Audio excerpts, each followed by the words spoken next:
Hey folks, welcome back to Straight Talk Whiskey, review number 15. I'm Nick, and thanks for joining us once again. We're continuing our little mini-series on Jack Daniel's Tennessee Whiskey, and today we have Gentleman Jack for you. Now, this is the second to last in our line on the traditional recipe for Jack Daniel's Tennessee Whiskey, because after next week's single barrel review, then we'll be moving on to the unaged and rusted rye Jack Daniel's kind of exploration into changing up the mash bill, which has stayed pretty much the same for 100 or so years. So that'll be interesting. Look for that in 2 weeks, like I said. And during this past week, we had a little mini review on Jack Daniel's Tennessee Honey, and this upcoming week we'll have one on the Tennessee Fire. So look out for that as well. So let's get into this. We can see obviously the nice bottle here. Jack Daniel's has tons and tons of these collector's edition bottles out there, and as you might well know, there is a huge fan and collector base for these bottles. Now, when I first started exploring around, especially Jack Daniel's, because I was always a fan of the old No. 7 Black Label, you know, I was looking around at different decanters and different special editions, things like that.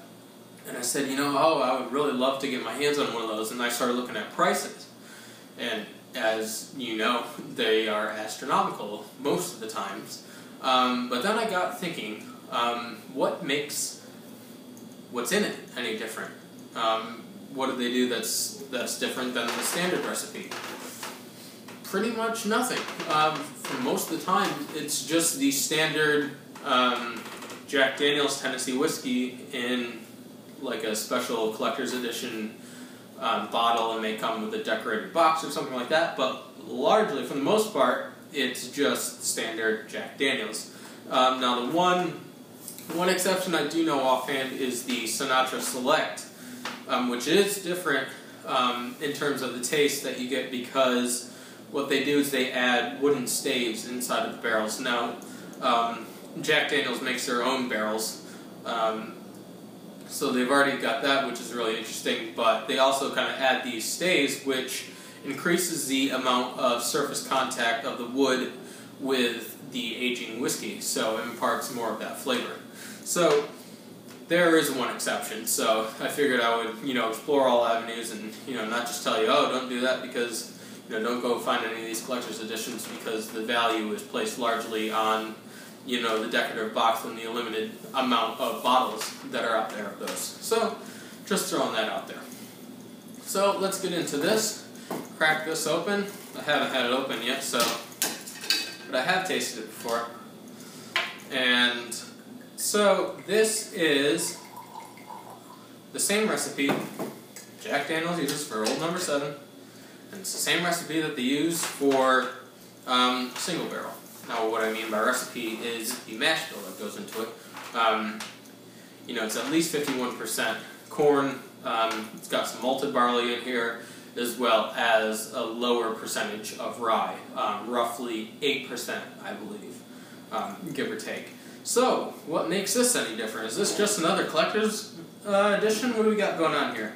So, it is 80% or 40% ABV, 80 proof, but after this whiskey has matured, like the regular Jack Daniel's does in the warehouses, it is once again, put through about 10 feet of charcoal. And this kind of smooths out, gets rid of any of the impurities, smooths out the flavor, and that sort of thing. Now, we already know that the Lincoln County process, they do this once with the Jack Daniel's, the regular standard version. So we get twice the mellowing. And that's written all over this label. Twice mellowed, rare Tennessee whiskey. Is it rare? Not really, because it's just put through the vat once again, but hey, that's what the marketing's there for, trying to get this out to the good folks at home that are picking up the whiskey, but we know better. We like to be more educated on what we're buying. So, I can't really see much else on here. Sets it apart, tells us anything different. So, that's basically it. Now, I mentioned before in the first Jack Daniel's review, and also the first Straight Talk Whiskey review that we had, about the charcoal, and they spend about $1 million. They have a ton of vats of charcoal. I believe it's in the 70s somewhere, and they have to change those out about every 6 months. So that's sort of the process that goes into that. So let's get into the nose and tell you what we smell and taste.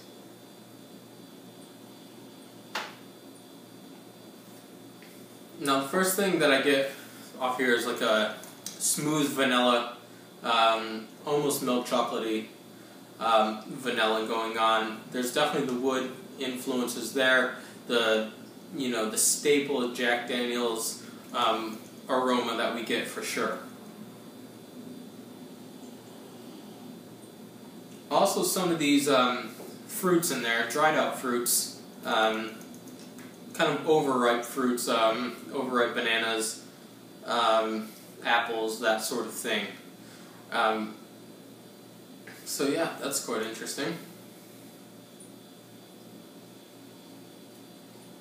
Not really any of the sort of the spicier kick that we get with the regular Black Label Jack Daniel's, partially because of the double vetting through charcoal.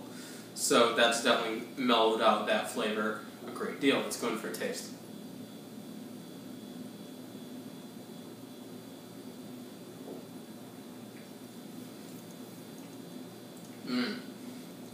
It's definitely smooth, and what I get first is this very light sweetness, this honey sort of note, slightly lemony but not overly so.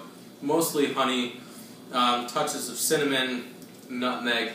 It's basically like a summer campfire, bonfire, and it's just really goes down really smooth.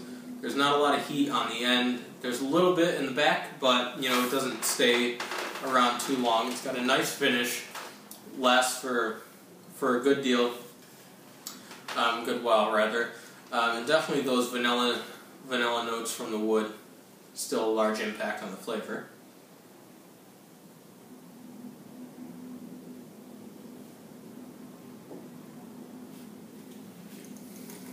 But definitely smooth. If there's one descriptor to describe this whole product, it would just be smooth, because that's what it is. It's a great sipping whiskey, especially in the summertime. Because it's still 40% ABV, the finish isn't overly long, but it's enough. It's about the same as Jack Daniel's Black Label, the standard in terms of finish, but what you get is something that's more mellowed out, more refined, and basically it does exactly what it says, twice mellowed, and that shows through. But for the most part, it's pretty much Jack Daniel's smoothened out a little bit. The edges are smooth, refined, that sort of thing.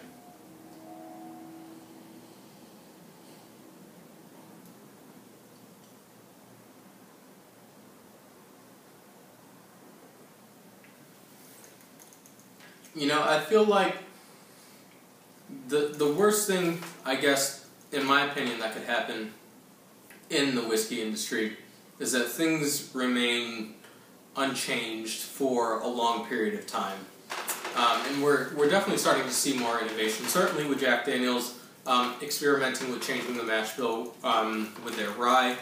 That's great, but I feel like this Gentleman Jack could be bumped up a little bit for what you're paying. Around here in the East Coast of the United States, it's about $35, I would say. Just comment on this video, let me know if that changes drastically where you are. But largely $35 or so. So not a huge step up from the regular Jack Daniels. But it's definitely, I feel like it could definitely use a little bit higher proof. Now, the single barrel will be 90 proof when we review that next week. But, I feel it could benefit from a little bit higher. I feel like the tastes are evolving, especially in the whiskey. People who are enthusiasts of whiskey are just trying it out for the first time. They're pretty keen learners, and you can get past the taste of the the alcohol bite. If you haven't tasted whiskey ever, or either just starting out. But people catch on pretty quick, and I feel like tastes are evolving, our palates are evolving, and we can go back to the little bit higher ABVs that we had, however many years ago that was, where it was pretty much the standard tip bottle. Something like this would have been at like 43% ABV, so 86 proof. I feel like would take this a lot further, would take your money a lot further, but that's just a personal opinion. But getting back to just the aromas, the taste, the finish, it's good. I love it. I love Jack Daniels. Just because, it's kind of ingrained in my head. It's just like, obviously the first, as I said before, the first whiskey that I had. Notice I'm not saying bourbon. You're not going to catch me saying that. Because as we know, this is a Tennessee whiskey, it's not bourbon. And basically what makes it the Tennessee whiskey is the Lincoln County mellowing process, vetting through charcoal, is basically what sets it apart. And that's a big deal for people when they're distinguishing between bourbon and Tennessee whiskey, So that'll always be there. But, it's just good for you to know.